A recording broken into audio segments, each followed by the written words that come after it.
Sneakers and Cleats, the podcast. Welcome back to the Sneakers and Cleats podcast. It is President's Day, Monday, February 17th. This is episode 172. Matt Roy, Chuck Miketinac, Don Harris. What's going on, guys? How are you? Happy Monday. Happy Monday. I mean, it's a day that I didn't know if everyone would be here because it's President's Day. Thank you to all the presidents. And, I think, did they merge this? This is a relatively new holiday. It's like President's Day. They didn't want to celebrate Lincoln's birthday and Washington's birthday and everyone individually, so they just grouped it all in. When I was in elementary school, there was both. There was Washington's birthday and Lincoln's birthday. It comes up on me, yeah. Even when I was in school, it was like that. So when did they merge it? I don't know. It's been a while, 20 years maybe? I'm just glad our company recognizes it. I honestly forget that this is a paid holiday every year. And then I come in and I'm like, oh, yeah, hey, cool. Don't know much about history.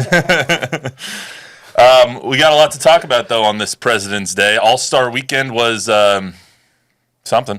It was hit and miss. It was the apple of Spurs fans' eye, though. I thought that Spurs fans had a lot to look at, to watch, to be excited about, especially when it came to their young stars in Victor Wembanyama and Stephon Castle, and some intriguing things that happened in the skills challenge of trying to outsmart the system there. So we'll get into all of it. All-Star Game format. I want to talk a little bit about LeBron bowing out of the All-Star Game 2 hours beforehand, which was certainly a choice. Stephon Castle, his stock pointing straight up after the dunk contest and the Rising Stars Game MVP. We'll talk about him. Plus, like I said, Wemby and CP3 trying to outsmart everyone on the skills challenge. We'll also get a lot of sound in from our guy and man on the ground in San Francisco. Zach Hedrick was out there getting all the sound for us, so thanks to him doing all that. Shout out Jack Green. And Jack Green. I do have trivia, though, for you today, Chuck. It's been a while. I needed to, test it. I'm sure you might have seen this on Twitter yesterday, though, so you might have seen the answer. Well, we'll see. Stephon Castle became the second rookie to participate in the Rising Stars, the dunk contest, and the All-Star Game in the same weekend. Who was the first and only? Well, rookies don't make All-Star games. Usually. I feel like we should know this. Like the dunk is a dead giveaway, right? It's a Blake Griffin. Okay. Oh, that's Chuck, actually a pretty good one. Chuck, you got a guess? I don't, but I'll go with Blake Griffin too. You always let Don answer first.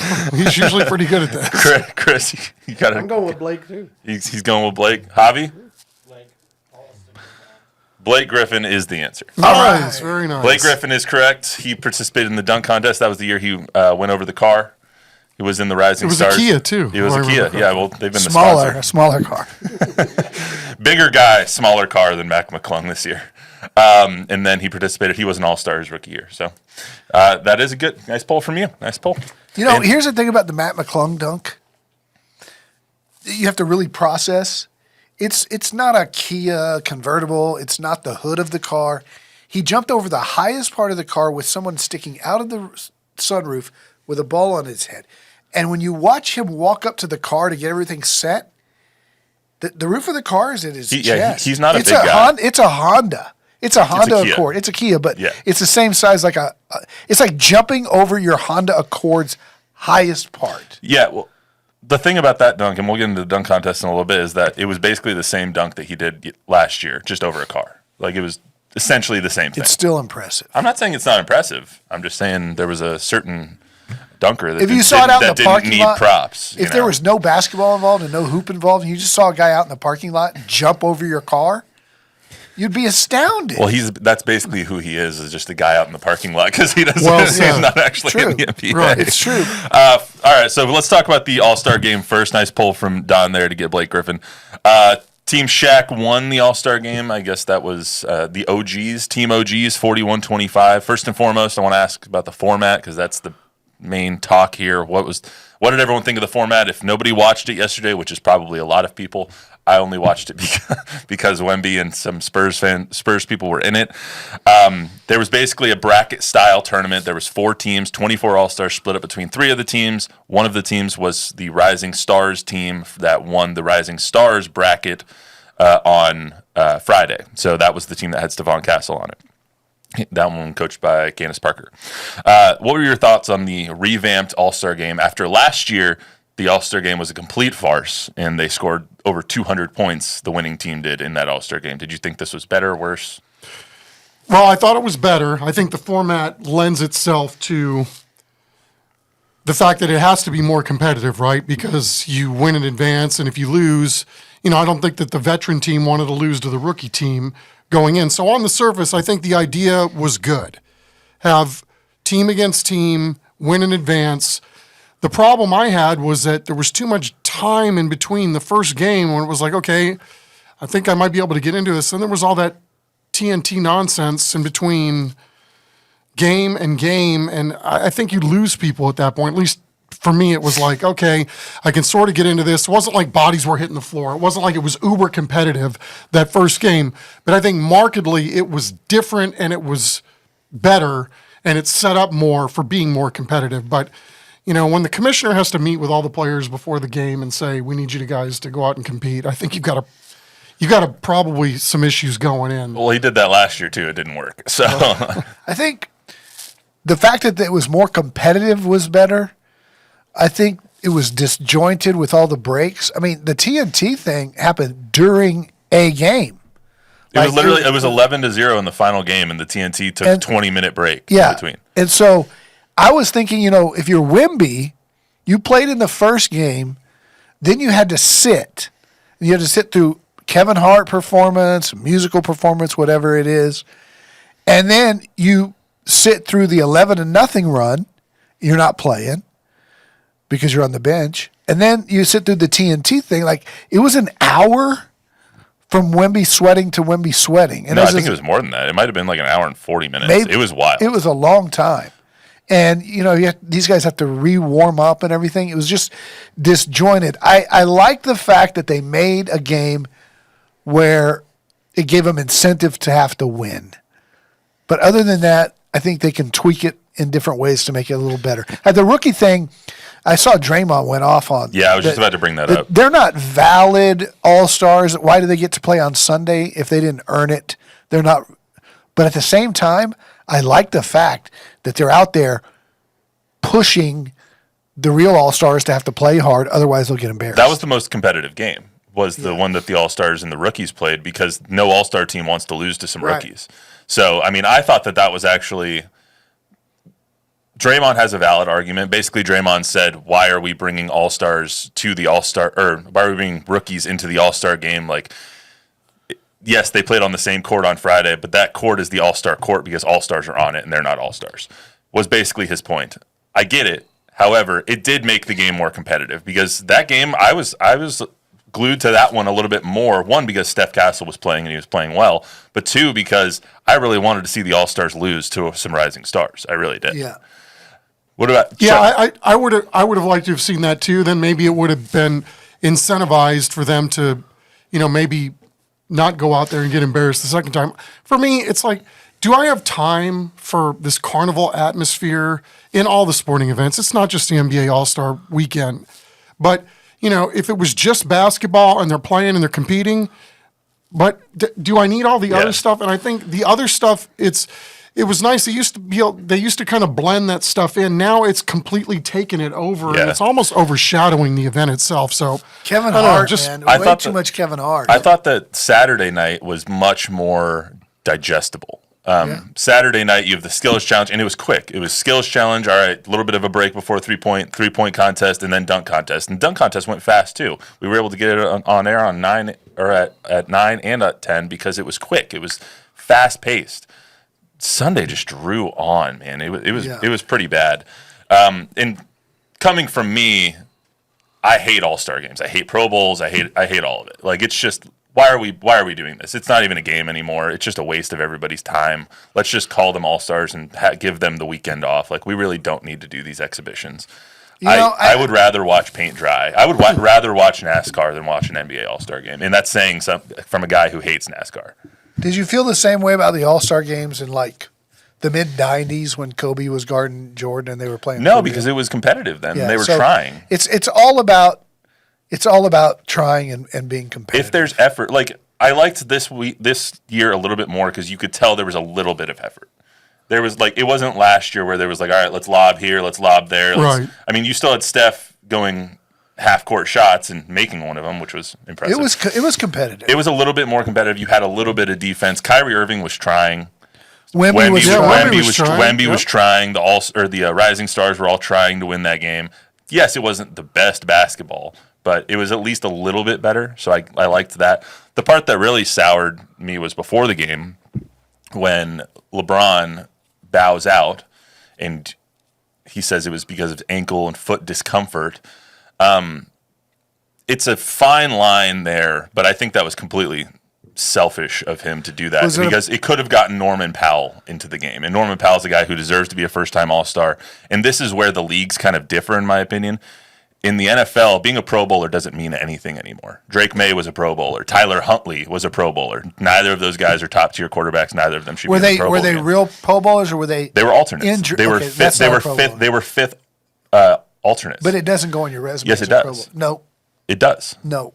But that's what I'm saying. It does, and that's why It doesn't. When you say Zach Martin is a 9-time Pro Bowler, it doesn't mean anything it anymore. means he was voted to the Pro Bowl by his peers 9 times. Drake May is now a 1-time Pro Bowler.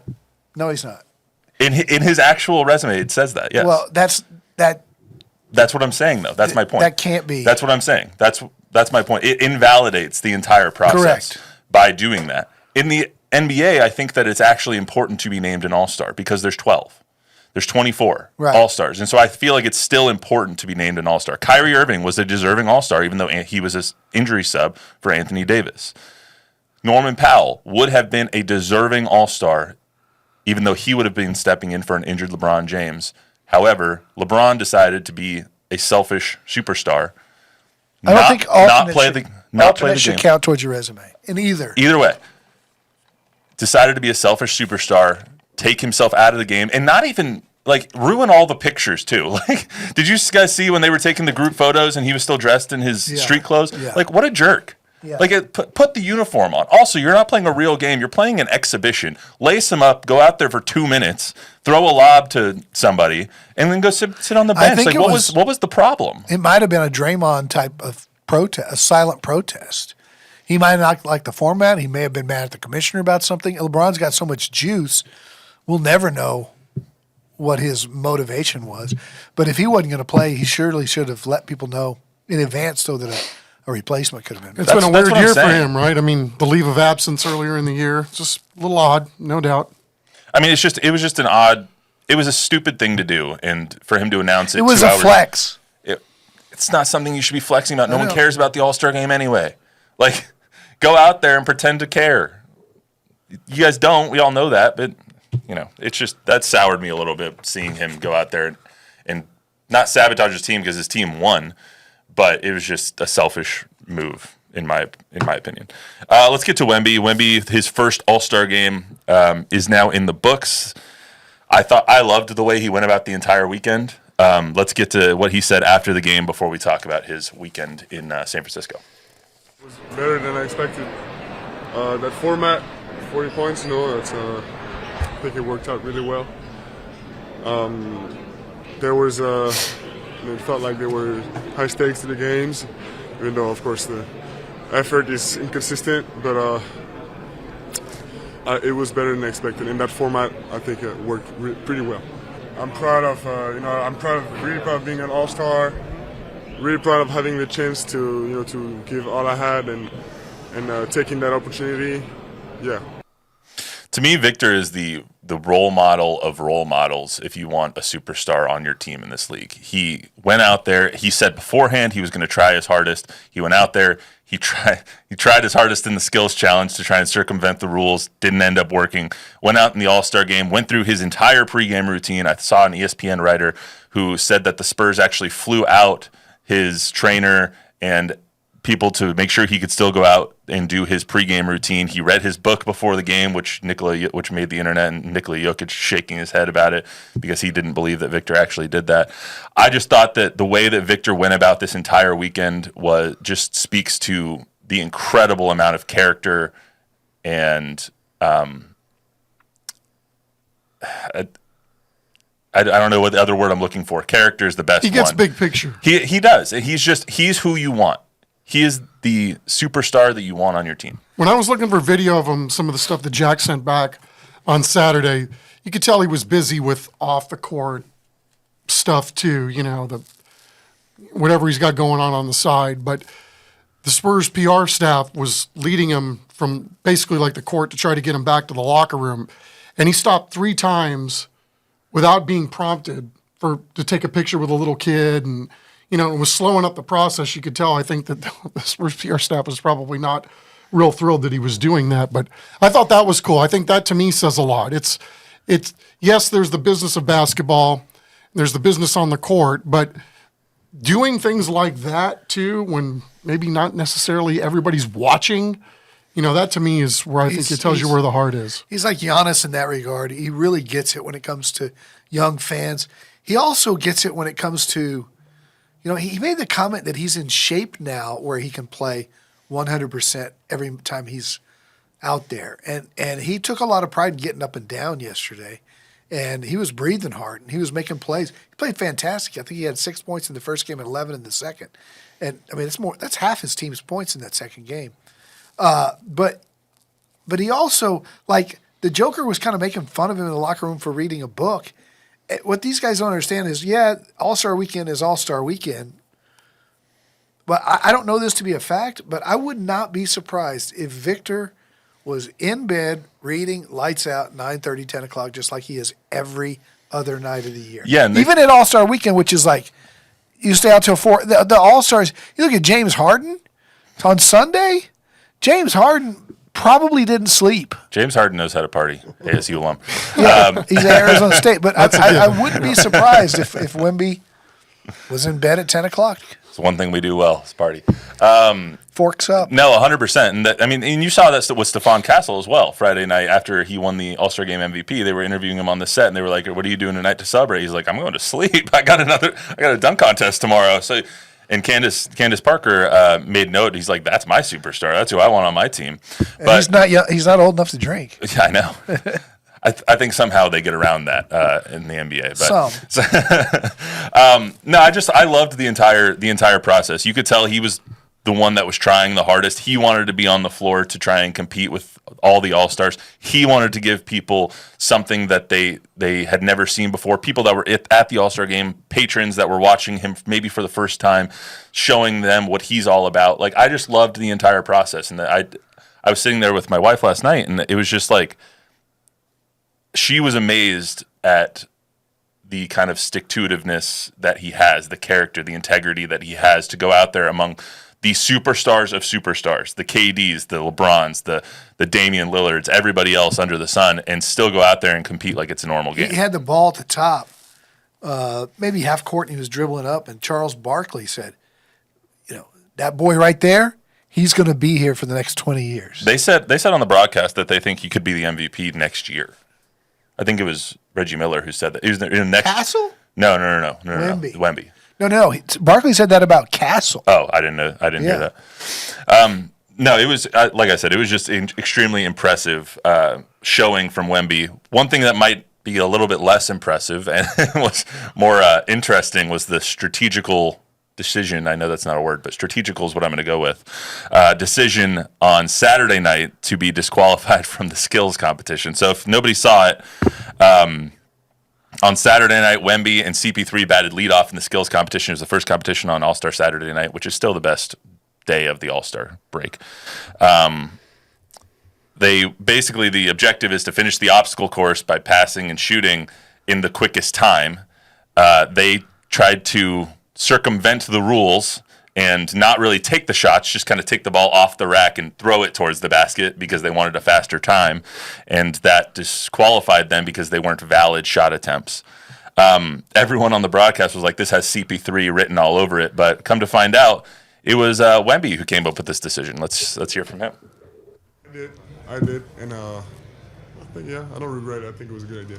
I mean, we had the best time. Just numbers speak for themselves. Before we went out, he was out there asking, and they never said nothing. So we tried something that we thought could win. You see, it had the best time. So even in defeat, they were like, we had the best time. So Draymond defended Wemby and said, I watched Wemby walk around and ask 5 different people, can we do and this? none of them told him, because I don't think that was an actual rule that that was on the books before they did it. I think that they just made that rule up because it made a mockery of the game. No, it was on there. It was on the rules. I read the rule book. One of Wemby's shots was close. I'm just saying. So, like, had they just threw him off the backboard fast instead of just raking the rack. If they would have just it was so blatant. made it valid shot attempt, that would be very vague. If you got even close. Chuck? I was looking, I was watching something else on Saturday night, and so you see this stuff on Twitter, and I'm thinking, how the hell do you get thrown out of an exhibition during All-Star Weekend? I mean, that to me was the funniest part. Give him credit for the hack, man. Best part they're is thinking.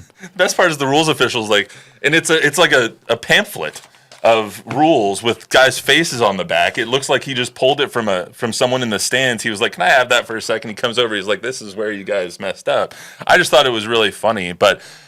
I think the bigger controversy was that they wouldn't let Allie LaForce interview. Yeah, what a jerk. First of all, let Allie. It's an all-star game, bro. Let Allie. We're not doing that. And We're not doing TNT that. owns the freaking rights. And Yeah. that's why they get the interviews. That to me was, a little subtitle to That guy all thought- this that never got any attention. That guy thought his job was way more important than it actually Yeah. was. But to me, it to the larger point, Wemby always looking for an edge, man. Chess, not checkers. We know he's a chess player. He went out and did that in New York a little bit ask you earlier this this. year. I loved that they were trying to at least search for a way to win. Okay, so they went first. Yeah.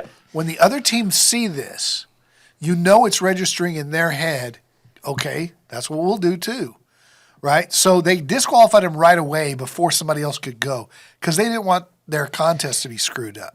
I agree. Had they gone last, would they have been disqualified? I would hope not. I don't know. I would hope not. Because it was a smart decision. It was just done so blatantly and so spit in your face that it was like, well, we can't let him do this. Yeah. So Yeah. I thought it was really funny. I was sitting there, over in the back, and I was cutting the highlights and stuff, and I was like, of course they did. Of course they did. And I thought it was CP3 too. I didn't think that it was going to be Wemby, but sure enough, Wemby's the one that was spearheading the whole Valid shot attempt. thing. Does that mean he can granny it? Because that's a valid free throw attempt. I think if you hit the rim or you hit the backboard just by throwing them they up hit the there, rim once.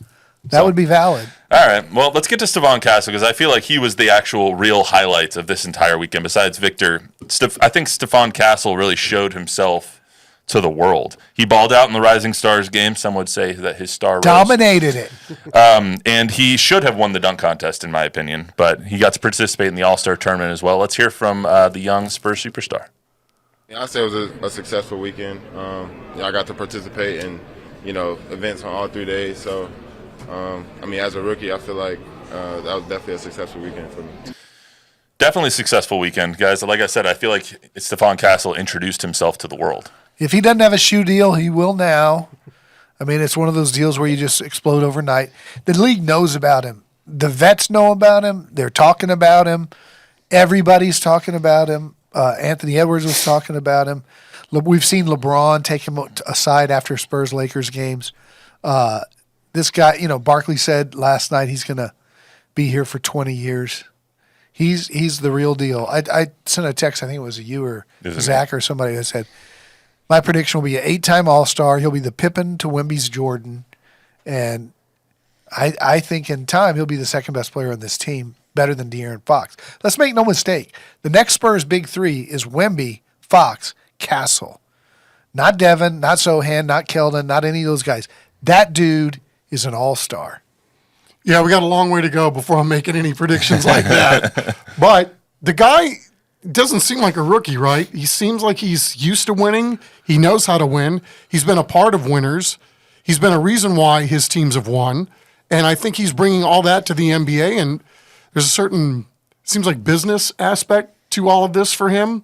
Not in terms of off the court stuff, but it's all business when he steps on the court. And, a chance to maybe win somebody over or win over a teammate or whatever it is. So, yeah, good on him. The Anthony Edwards comments were, to me, pretty revealing, too, for him to come out and kind of single him out that he liked watching him. And, they're from the same area, roughly. Right.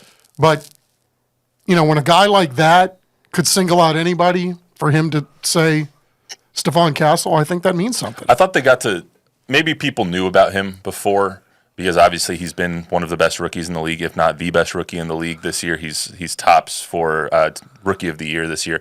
So I think people knew about him. I don't think people knew about him. Like, they knew of him, but not about. They didn't know what his makeup was. They didn't know what his demeanor was or how he spoke to the media or how the head on his shoulders. I thought that part of introducing himself to the layman and introducing himself to media that might not cover him all the time, that part was even more important than showing what he could do on the court.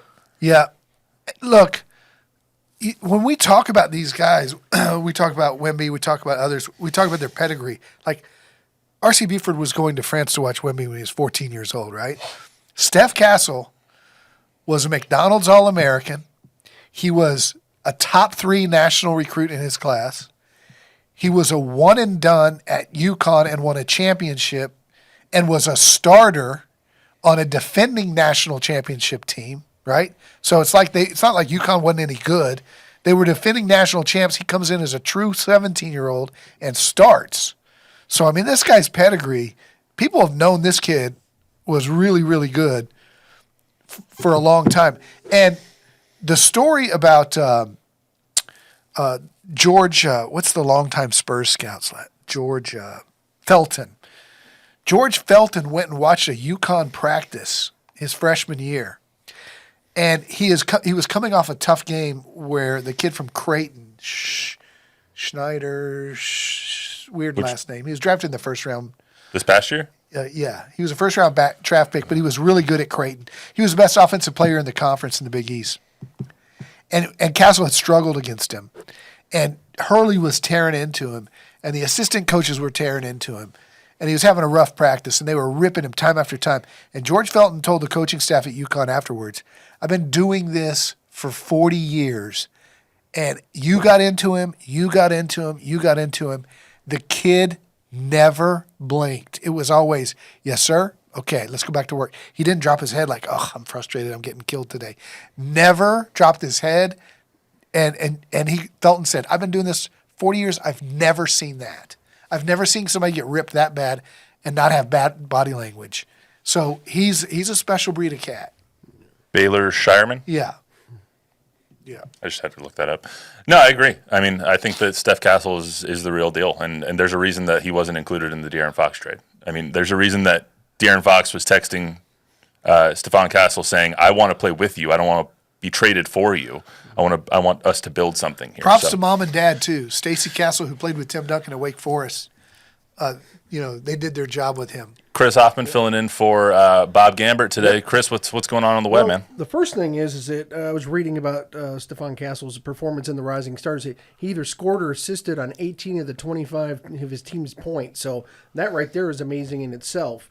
But Robert Smith has got a really good comment, and he said he liked how Castle looked like he belonged on the floor with Curry and the rest of the All-Stars. Sometimes they get a deer in headlight look, and he didn't seem to have that today or this weekend. Yeah, I think that's fair. Had that great move where he missed the dunk. Mm-hmm. But, I mean, it was a fantastic move to get to the rim, and he just lost the handle on it. But the Rising Stars game, that Reed Shepherd. Yeah. The guy that we all wanted the Spurs to draft because of his shooting ability. Reed Shepherd looked like a high school kid. He moved anybody he wanted. He got to the rim and moved everyone who tried to guard him. Just moved him all the way to the rim and then got to the cup. He bullied people in that Rising Stars game. Yeah, absolutely. Anything else, Chris? Nope, that's good right now. Last thing before we get out of here. Giannis made a comment about this should be USA versus the rest of the world. I don't know how you can look at the NHL, what the NHL is doing right now, and say that would not be better than what they're putting on right now. I mean, the Canada-USA hockey game on Saturday night, right? Mm-hmm. 3 fights in the first 19 seconds. One of the best. 9 seconds. Thank you. One of the best exhibitions I've ever seen. And when you think of an exhibition in a physical sport like hockey, and you have the superstars of superstars, the best players in the league on both sides of the ice, at all levels of the ice, from 4 different countries, going balls to the wall, fighting, checking people into the boards, and LeBron gets out because of an ankle discomfort. It gives you a little bit of a show of like, this is important to some people, this is not important to others. So as far as a global competition, U.S. versus the rest of the world, I'm all for it because I think that actually might be the fix. It works for the Ryder Cup. Those are always Absolutely highly competitive. And you put a USA on someone's chest and you put someone else's flag, nationality on their chest, they're going to play harder than if you put All-Star. So agreed. I'm all for it. So we'll see if the Sounds like a good idea. That's why I didn't watch any of the NBA stuff You're on watching the Saturday NHL? night. Well, my son goes, "Hey, let's watch this hockey." I'm like, "Okay." I mean, when's the last time I watched a hockey game? But they throw the gloves off the first 2 seconds. You're Brady thinking, to Chuck, baby. okay, this is a gag. This is to try to get me to watch. Then they came off again a few seconds later, and then they came off again. And then the way that they played and checked each other, it was like I absolutely watched an entire hockey match start to finish, and hockey game. I can't remember the last time I did that. It's been decades. I'm just hoping that there's a rematch in the finals in The TD Iguanas. Garden, baby. Well, Canada was up 2-0, I think, last I saw. They're up 4-0 now. Are they? So, Okay. Yeah, they're gonna play So the U.S. hopefully, in the finals. hopefully we'll see it again. Anyway, that's all we got for you today in the Sneakers and Cleats podcast. Remember, download, rate, review, subscribe, give us a 5-star rating, tell a friend, tell an enemy. We and the NBA will be back on Thursday. We'll see you then.